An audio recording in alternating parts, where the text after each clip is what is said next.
there are far, far more people now than there ever has been who are deeply skeptical of authority and doing what authority tells them. And, you've got a very, very vehemently angry group, which doesn't get the opportunity to express itself, but you can see it if you look around. In the recent video featuring David Iycke, he shares some really intense ideas about our world and what might be coming in the next few years.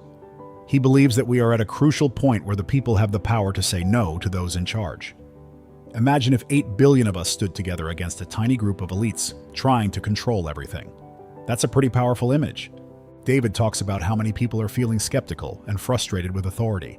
After going through things like the lockdowns, a lot of individuals who once followed the rules are now really angry. They feel manipulated and misled, which is totally understandable. When you realize you've been told to do things that might not be in your best interest, it can make you question everything. It's a very simple equation.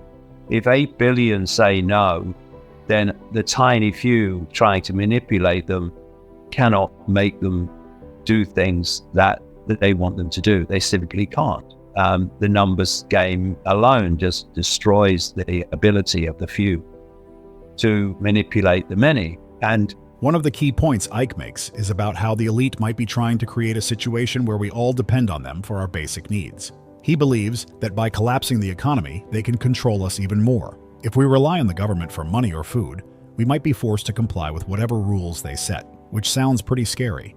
He warns that if we don't wake up to this and push back, future generations could end up living under constant surveillance and control, a situation that feels more like a science fiction movie than real life.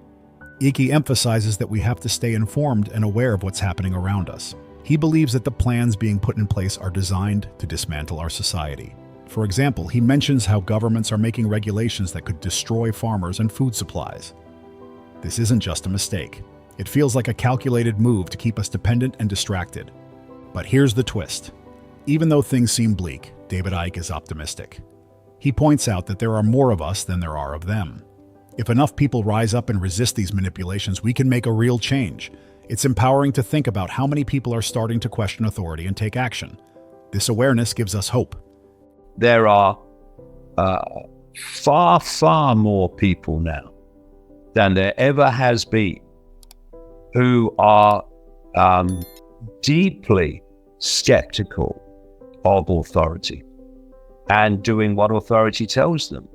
And, you've got a very, very vehemently angry group, which doesn't get the opportunity to express itself, but you can see it if you look around. And they are the people that did do what they were told, and they are very, very angry at what's been done to them and how they've been manipulated. So, you put that lot together and you're talking about a very, very large number of people, more than ever before, who are skeptical enough of authority and suspicious enough of authority and have no confidence in what authority tells them, that they won't be an easy push next. So it's more and more difficult for them. And so what they're trying to do is to create dependency on the authorities through economic collapse. That's in part in massive part actually, what the lockdowns were about. They knew this was going to be the case. And what they've done by justifying stopping pipelines and fossil fuel excavations and looking for new sources on federal land, for instance, in America, and moving away from fossil fuels to totally inadequate so-called alternatives, is they've created an energy dependency on outside sources. What they've then done is systematically provoke those sources, in this case Russia, to do what they've done. They then say we have to have sanctions against Russia because of what they've done. And the effect of those sanctions is not to harm Russia, it's to harm the Western economy and people living in the Western world, which the whole plan is to dismantle Western society, which is what I've been saying for all these years was the plan. So when you are focused on trying to put food on the table, trying to afford fuel to do what you need to do, then your focus is on that, and it's not on many other things that would be detrimental to the cult if the focus was on that, like what the hell is going on and who's doing it to what end. So that they are throwing at us everything to break our spirit. That's what basically the collective reason for everything is to break our spirit, so we become subservient to do what we're told. And that's what I've been saying all these years is the plan to dismantle the economy, to stop the ability of people to have an independent income, independent of the authorities, so that they can introduce a guaranteed income on the basis of there's no other way that people can earn anything because everything's fallen apart. And this guaranteed income will come with the proviso that to get it, you've got to conform. And if you don't conform, you won't get it. And by the way, how else are you going to earn money to put food on the table? Because we've destroyed everything else. That's the plan. That's what the World Economic Forum plan and Klaus Schwab is all about. They're telling you that now, that's what the plan is.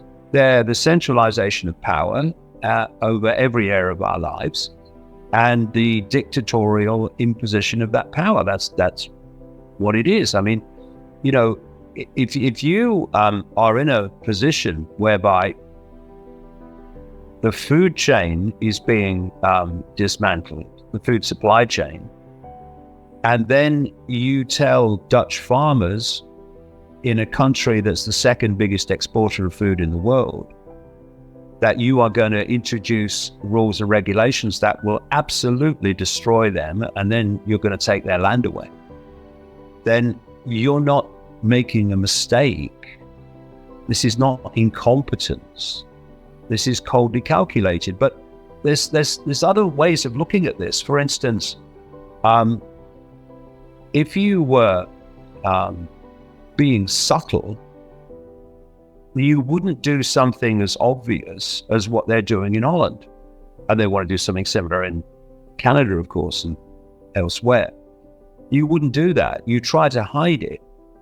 But when you come out and say, we're introducing this legislation which is going to destroy farmers, and everyone knows it's going to destroy farmers, well, that's not trying to hide it. And I think one reason for that, may not be the only reason, but one big reason, is these people are now in a state of panic. You see, when you're hiding what you're doing under the radar, you can kind of relax because you're pushing your agenda on, but you're not alerting anybody. So the pushback is, I mean, I know this because I've been pushing back for 32 years. I know how little pushback there's been over the years up to this point. Because people, they couldn't directly see it. They didn't directly experience it. So not really bothered me. Oh, it's just a theory. But there comes a point, I said this was coming a long time ago, where if you're going to change society in the way that you want, there comes a point where society changes in the way you want. You can't hide it anymore. So what you have to do is move from hiding it to selling it. And this is what these lunatics at the World Economic Forum and others have been doing. They've been trying to sell it as a good thing. You'll own nothing, but you'll be happy and all this. However, once you break the surface and you put yourself on public display, which is pretty much what happened in the first few months of 2020. So they put themselves on public display. I said in one of those early interviews in 2020 that these people have now entered the room where they can be seen, and they've just heard the frickin' door click shut behind them. And that's what's happened.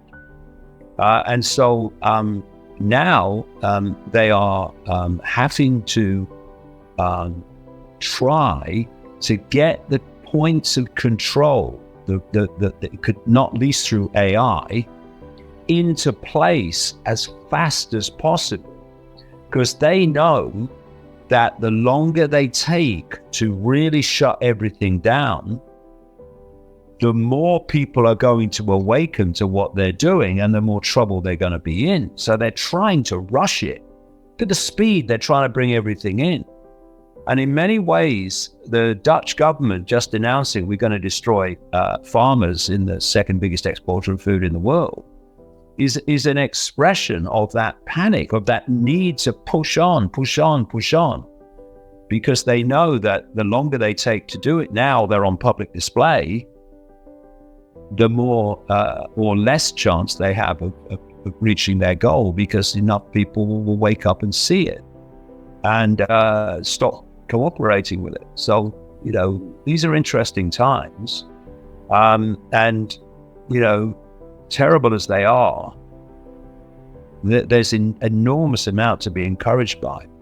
I mean, if people were now as asleep as they were in the spring of 2020, we would be up the creek without a bloody paddle. We'd be up the creek without a canoe. But that's not the case.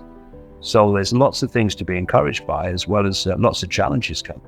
If you want more insights like this, or are just interested in learning how to navigate the world of investing, hit that like button and subscribe. I'll be sharing more breakdowns and thoughts on the latest in finance and crypto, so you don't want to miss it. Stay informed, stay prepared, and I'll see you in the next video.